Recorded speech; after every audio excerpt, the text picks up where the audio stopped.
We continue with part 3 of chapter 6, chemical examination of urine.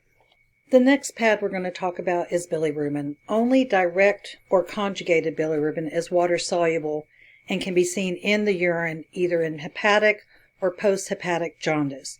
So jaundice is the condition in which the bilirubin is so high that it will seep into your skin. It will change the color of the whites of your eyes to yellow. So that is jaundice. And when you are jaundiced, it's an indication of an excessive amount of bilirubin. Indirect bilirubin is not water soluble, so it's bound to albumin in the plasma. Indirect bilirubin is filtered by the glomerulus, and thus it's too large to be observed in the urine. If it is present, it causes urine to be either a dark yellow to brown. The principle of the pad is based on a diazo reaction.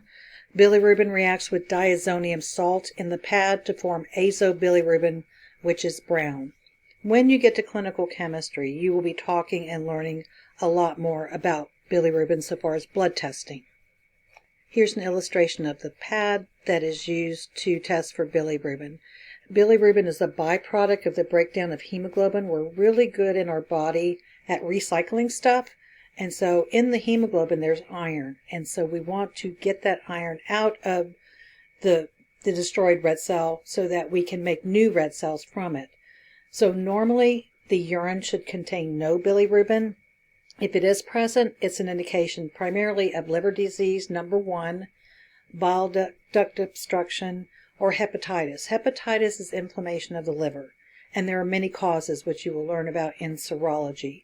And when you have hepatitis, one of the hallmarks is jaundice.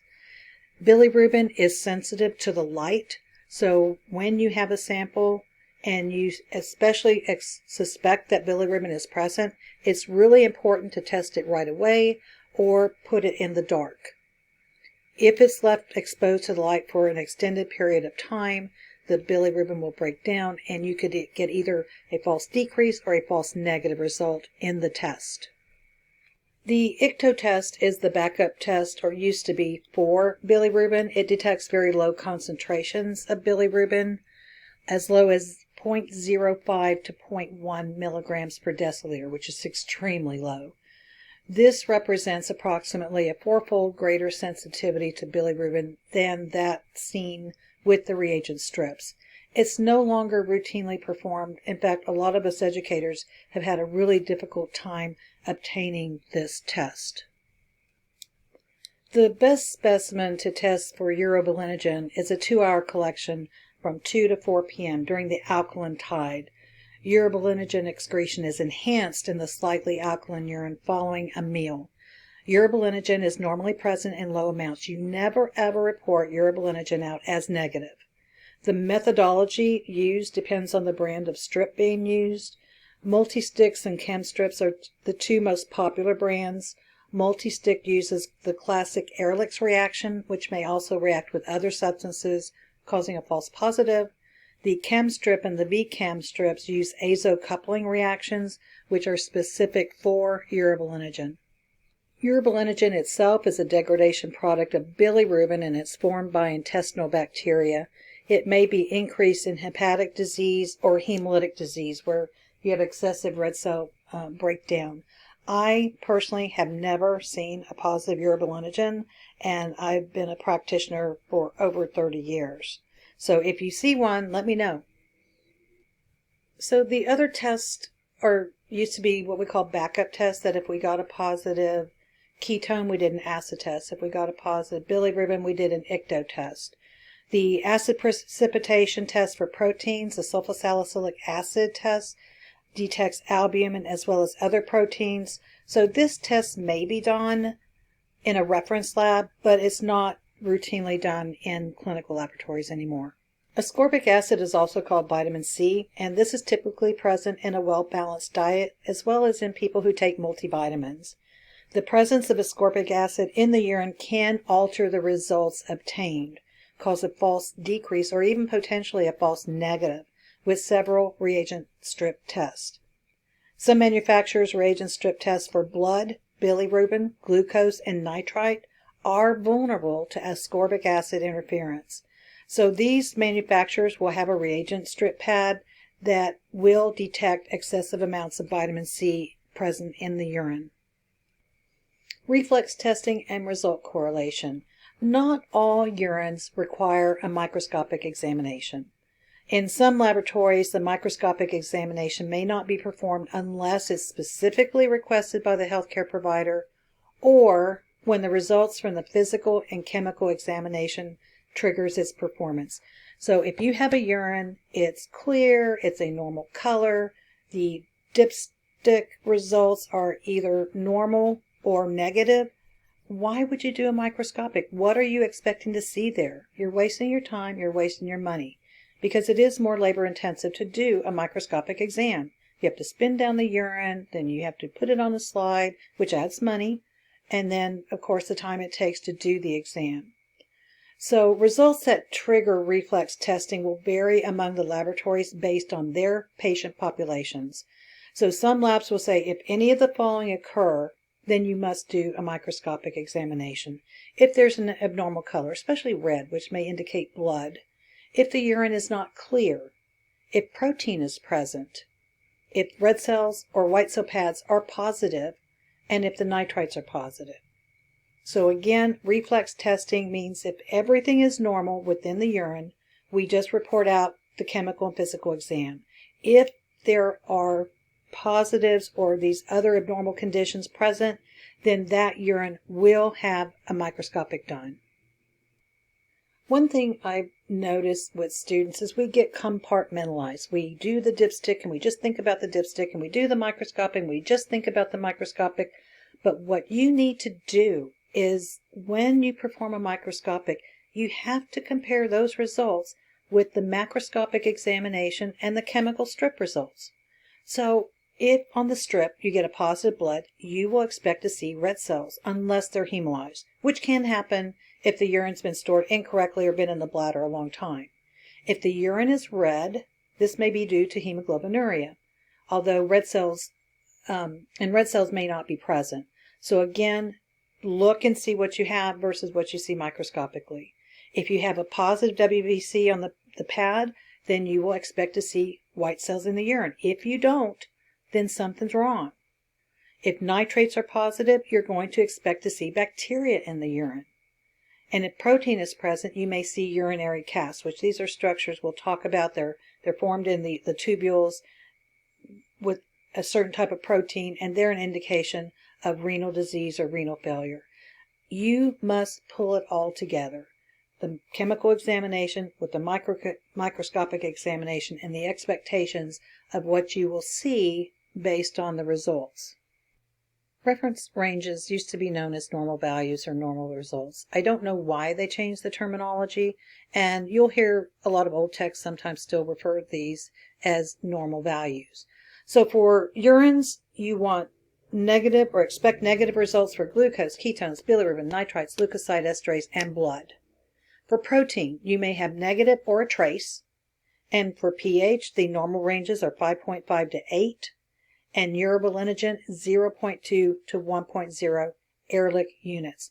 And you always use the proper units whenever you're reporting out a result. I call this when things go wrong, sources of error. In the student laboratory and in the real clinical laboratory, sometimes things don't go right. Your controls don't give the expected values, or you get results that are just really bizarre. So what you need to do is look at and find out where this error occurred. In urinalysis, one error that can occur is if you leave the strips immersed too long in the urine, or you fail to blot adequately.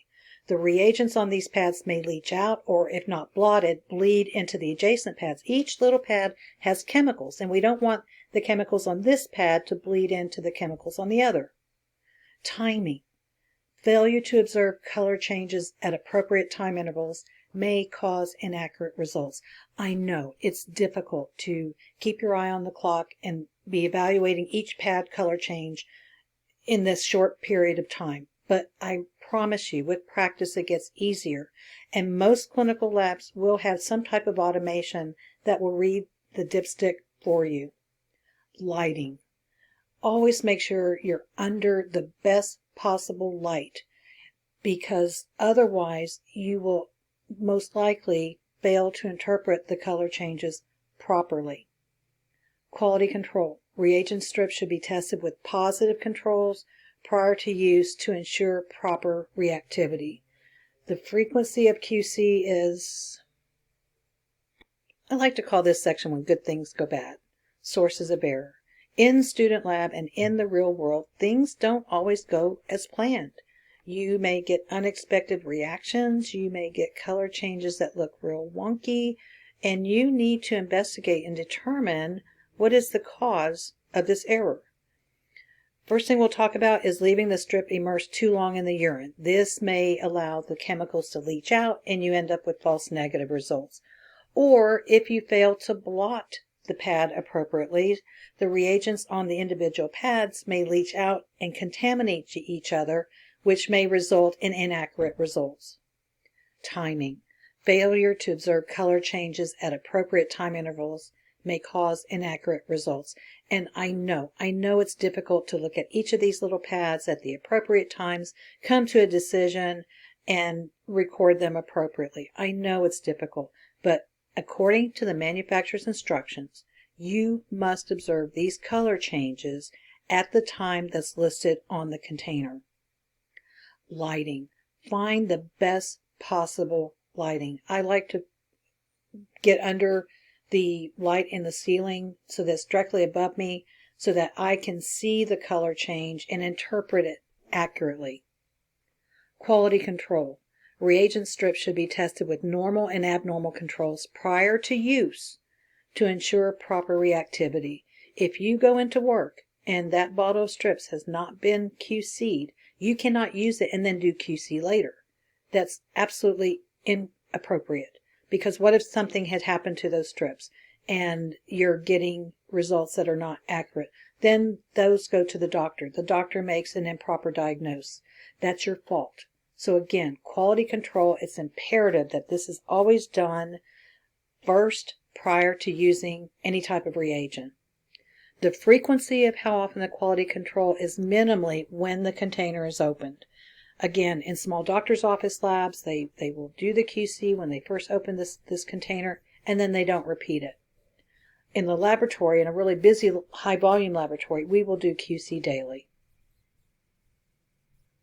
Sample. The proper collection and storage of urine is necessary to ensure preservation of chemicals that are present. So you've learned about midstream clean catch, 24-hour urines, and again, these have to be properly stored. If they're left out, components will dissipate, other components will increase, and then we get inaccurate results that we report out to the doctor. Testing cold specimens would result in slowing down of reactions. You want to test the specimens when they hit the lab, when they're fresh, or if you have refrigerated them, bring them to room temperature testing. Proper sample collection and storage is crucial for accurate results. I always say my laboratory tests that I produce are only as good as the sample I'm given. You may have to instruct patients on how to do a midstream or a midstream clean catch or a 24-hour urine, because if these are not done properly, then contaminants can be introduced, which then will change the results of the laboratory testing. Testing cold specimens would result in slowing down the reactions on the test pads. So when a sample comes in, it's really best to test it at that point in time. Test it fresh. If you cannot test it right away, the proper method of storage is to put it in the refrigerator. But when you take it out of the refrigerator, you need to allow it to come to room temperature. Inadequate mixing of the specimens. This could result in false, reduced test, or negative reactions in the blood and leukocyte tests. So mix the specimens well before dipping. The proper collection and storage of urine samples is crucial to ensure accurate results and preserve any chemical elements. Proper collection and storage of urine samples is necessary to ensure a quality sample which will produce accurate results. I always tell people my testing is only as good as the sample that I received. You may be the person who will instruct the patient to collect a midstream sample or a midstream clean catch sample or a 24-hour urine sample. And I always say give them written as well as verbal instructions because it's difficult to remember everything. Testing cold specimens would result in slowing down of reactions that are occurring on these test pads. So whenever possible, test your specimens when they're fresh, or if you have to put them in the refrigerator, bring them to room temperature before testing. Inadequate mixing of the sample. During storage, heavier elements present in the urine will fall and collect in the bottom of the container. This may cause a falsely reduced or negative reaction with the blood and leukocyte tests. Mix the specimens thoroughly by swirling before performing the test to ensure the cellular elements, if present, will be detected. So once again, review the presentation as many times as necessary, review your textbook, write down any questions that you may have about the material, and present those to your instructor.